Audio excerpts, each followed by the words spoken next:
What could be accomplished independently of Seagram's and the family name? Would it make money? And what would it do to contribute to Canadian heritage and society? The National League voted to expand in May of 1968, and the new franchises were awarded to San Diego and Montreal. San Diego was a no-brainer because it was a brand new stadium. Montreal, unlike the American cities, did not require a municipal vote to build a new stadium. Bronfman offered to put up 10%. With no other investors and a lack of a place to play, were the Expos going to risk losing the franchise to Dallas, Buffalo, or Milwaukee? Milwaukee had a stadium that was about 15 years old that had been vacated by the Braves. Charles Bronfman remembers, I'd go to see Drapo, and he would tell me everything was wonderful. And by the way, I would pinch myself. I would say, he's a salesman, he's a salesman, he's a salesman. Don't believe him, he's a salesman. And then I'd go and see Saunier, his assistant. And he'd turn to me and say, he had two words that were wonderful. Definitely not. Bronfman eventually put together a team of investors required to finance the expansion fee of $10 million.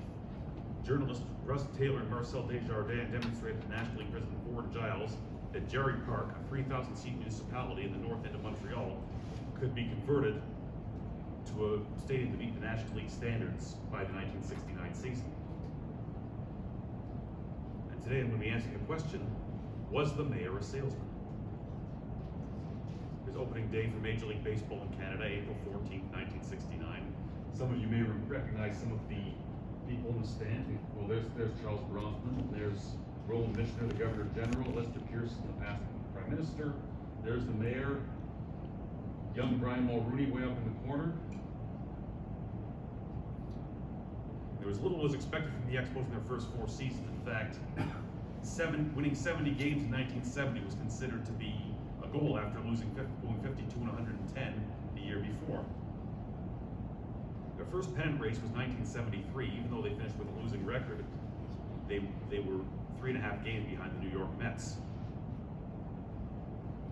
Much more serious problem in the world starting at the end of 1973 season, that was the energy crisis. And austerity measures were felt in and beyond Major League Baseball by every team. But the Expos found themselves in a unique situation. They had René Lévesque to contend with. At that time, he was the leader of the Parti Québécois. They were a third party status in Quebec at that time. And if they were elected government, they sought to table a referendum on Quebec's status within Canada if he were to become premier. And Bronfman vowed to sell the Expos if the Parti Québécois were to form the government. Consequently, after the 1974 season, they disbanded the team. They traded Willie Davis, Ron Fairley, Ron Hunt, Ken Singleton, Mike Torres. In return, they got Richie Coggins, Pete Mackinnon, Dave McNally, Don Stanhouse, and several players from their farm system who were not quite ready for the major leagues. The Singleton and Torres trade hurt the most. Trading Singleton and Torres, Bronfman remarks, set the franchise back for at least 2 years. Singleton and Torres combined for a war of 48 between 1975 and 1984. Meanwhile, the two guys the Expos got in that trade, McNally and Coggins, contributed to a war of negative 0.1 for the rest of their careers. Slid backwards from 4th place in 73 and 74, tied for 5th in 75, and then dead last in 1976, the Olympic year. 77 marked a move toward the Olympic Stadium. Dick Williams was brought in as manager, and Major League Baseball ushered in its new economic system of free agency to replace the reserve clause. And the Expos were active in the free agent market in the early years. They picked up Dave Cash in 1977 and Ross Grimley in 1978. They did not pick up players like Reggie Jackson. Even though the Expos offered more money than the New York Yankees or any other team, they could not offer the city of New York or a contending team. The year before, the Yankees had won 97 games and lost the World Series. Meanwhile, the Expos were in Montreal, which was not New York, and coming off the worst record in baseball. Blue chip free agents continued to be a problem for the rest of the Bronfman ownership. They lost out on Don Sutton to the Houston Astros in 1980 and Willie Randolph to the Los Angeles Dodgers in 1988, 2 examples. They finally had a contending team in 1979. The young players who weren't quite ready by 1975 had developed into stars, players like Gary Carter, Larry Parrish, Ellis Valentine, Warren Cromartie, Andre Dawson. Steve Rogers had been an established star pitcher for some time by then, and they picked up other players in trades like Tony Perez, like Bill Lee, Woody Fratton. And for the first time, they had three players at the All-Star game: Gary Carter, along with Larry Parrish and Steve Rogers. But the Expos lacked experience in 1979. They had winning records against all but two National League teams. One of the teams they did not have a winning record against was the Pittsburgh Pirates, who went on to win the World Series. The Pirates had a team leader in Willie Stargell. They had a bona fide closer in Kent Tekulve. The Expos didn't have either of those. And the Expos were also at bad luck. They had to play 8 doubleheaders in September. They lost Gary Carter for the rest of the season in the last week when he fractured his thumb at a collision at home plate. So even if they had made the playoffs, they would have been without Gary Carter for the NLCS and the World Series had they made it that far. When we get to 1980, they contended once again. They picked up Ron LeFlore in a trade from the Tigers. Speed became added to their arsenal. In fact, Ron LeFlore and Rodney Scott set a record for most stolen bases by teammates that year. But they lost again in 1980. So Rene Levesque, meanwhile, lost the referendum on sovereignty association by a margin of 59 to 41. They promised a second referendum. By now, a lot of the business community that had been in Montreal had left to Toronto and some to the United States as well. As I mentioned, they lost again in 1980. They were hurt by injuries to players like Larry Parrish, Ron LeFlore, and Ellis Valentine. And lack of a closer hurt them when Stan Bonson, who was a decent pitcher. Alan's laughing, and I know why he's laughing. He's a decent pitcher, he just wasn't a closer. He comes in the 11th inning with the game tied at 4 and gives up a home run to Mike Schmidt, with Don McCormick sitting in the on-deck circle. This is probably what hurt the Expos the most. After the 1980 season, they were rewarded with a record 5-year, $35 million broadcasting sponsorship, which lasted through the 1985 season, covering the entire country. Well, Labatt filed an injunction with the commissioner's office against O'Keefe. Labatt sponsored the Blue Jays games, O'Keefe sponsored the Expos games. Labatt argued that O'Keefe was infringing on their broadcast territory. So in March of 1981, in the middle of spring training, the ruling came out in favor of Labatt. No Expos games in Toronto or the 4 surrounding markets around Toronto, which essentially meant the Expos really weren't going to receive coverage anywhere west of Toronto in the country. This was sort of the antithesis of what Charles Brock was trying to accomplish. He wanted to establish a national symbol, and now the Expos were given the perception of a regional team. But on the field, they were known as the team of the 80s, and look the way they were driven. They were 5th place in 1977, 4th in 78, and 2nd in 79 and 80. Then we get to 1981. Tim Raines, the 3rd Hall of Famer on the team, was added to the roster. They finally picked up a decent closer in Jeff Reardon. And within the strike-shortened season, they finally won a division title, October 3rd against the Mets. But they ran into Blue Monday. People blame Steve Rogers. It was a team effort. Gary Carter batted .438, and Jerry White hit that home run to win Game 3. But as a team, they batted .215. Ray Burris pitched a good Game 5. Didn't have any run support. The Expos only scored 1 run.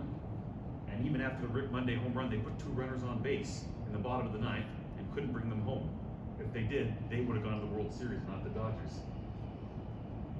Bill Lee made the observation that from 1979 to 1981, the Pirates, the Phillies, the Dodgers, the 3 teams to eliminate the Expos, all went to the World Series. Now Bronfman had another problem on his hands. Gary Carter, face of the franchise, was a year away from free agency. At that time, he may have been the most well-known athlete in Canada after Wayne Gretzky.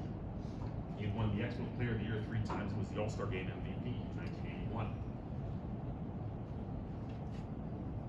Prior to the 1982 season, the Expos signed Gary Carter to an 8-year, $16 million contract through 1989. Had they gone to spring training without a contract, he would have filed for free agency at the end of the year. He wasn't negotiating during the season. Neither Bronfman nor McHale wanted to make that deal. The Expos continued to set attendance records in 1982 and 1983, finishing ahead of the Yankees. But on the field, they retreated in the standings, finished in 3rd place in 82 and 83, and 5th place in 1984. And one crucial doubleheader against the Phillies late in the 1983 season, Gary Carter went 0 for 8. It's around this time that Charles Bronfman made the remark, maybe they would win if they were owned by somebody else. You see, they're going in the wrong direction. 60 wins in 1981, which would have been 90 if they played a full season. 86 and 82, 82 and 83, 78 and 84. And on December 10th, 1984, they felt like they weren't getting return on their investment in Gary Carter, so they traded him to the Mets for Hughie Brooks, Mike Fitzgerald, Herman Winningham, and Floyd Yeomans. None of those players lived up to their potential with the Expos. Meanwhile, in 1986, Gary Carter led the Mets to the World Series, the only one of his career. The Canadians won their 23rd Stanley Cup that summer, while the Expos limped to a 4th place finish barely before 1 million fans at Olympic Stadium. O'Keefe, after losing the money on the broadcasting sponsorship, abandoned the Expos in 1985. Labatt agreed to take over in 1986. It was the same contract, 5 years, $35 million, but the going rate of contracts had risen significantly since 1980.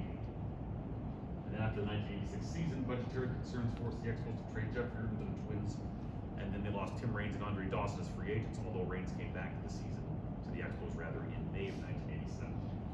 And this roof that was a condition of getting the franchise, it was only even built in May of 1987, or 1987 rather. Growing increasingly impatient with the Expos by 1989, Charles Bronfman ordered all hands on deck to win a pennant that season. Early efforts to improve the team failed when a trade that would have sent Tim Wallach to the Red Sox for Wade Boggs fell through.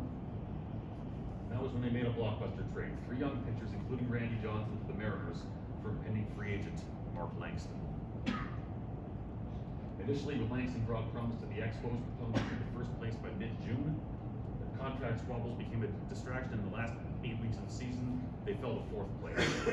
Late in the season, as the Expos prepared to face the St. Louis Cardinals, Charles Bronfman met Hugh Hallward for dinner at an Italian restaurant rather than going to the game.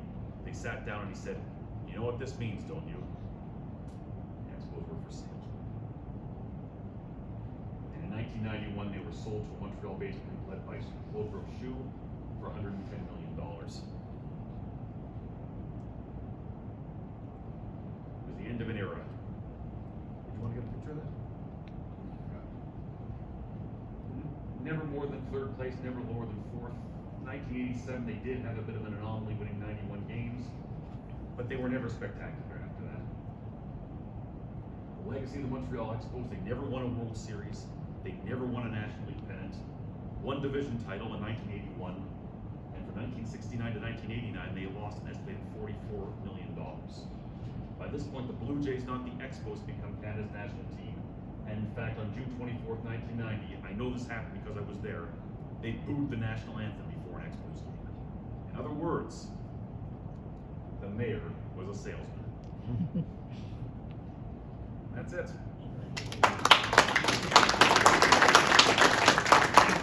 Before we get to questions, I have 2 announcements. First of all, I'm going to be doing a Zoom presentation on my book, Time for Expansion Baseball, this coming Tuesday, November 15th at 7 o'clock. If you want an invitation, come and see me at the break, and I'll take down your email address. Second announcement, when I was preparing for this lecture, I found 3 baseballs, all Expos baseballs. 3 of you are going to be going home with them. Now, the signatures are not in perfect condition, but to the 3 of you who answer these questions, the first one to answer right gets the ball. So the first one is a ball signed by Bill Gullickson, and my question for this ball is, which former Expos pitcher was the last Detroit Tiger to win 20 games in a season in the 20th century? Bill Gullickson. Correct. Bill Gullickson, the guy whose name's on baseball. Next one.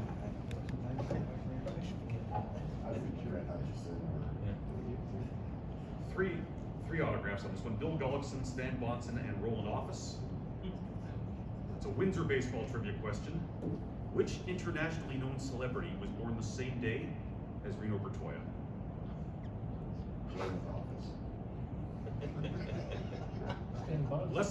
Bless my soul, what's wrong with me? It wasn't Roland Office. Donald Sutherland? No. I don't know that he's internationally known. Jerry Lee Lewis. You're on the right track. Elvis. Elvis is correct. Elvis has entered the building and his new name is Harvey. You win the baseball.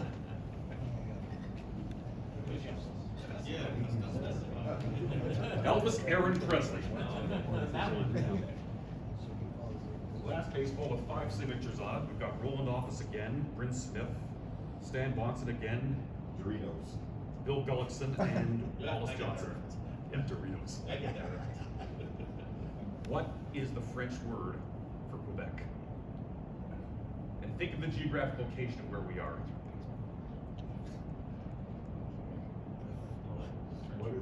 What is the, yes?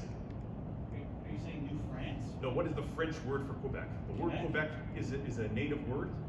Translated into French is what word? Narrows. That's English.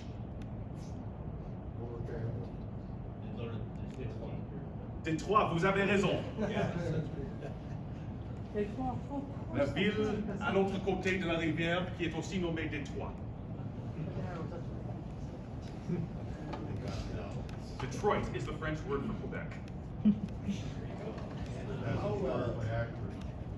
Maxwell, you know, when they're all private companies, you know, you put down they lost 44 million.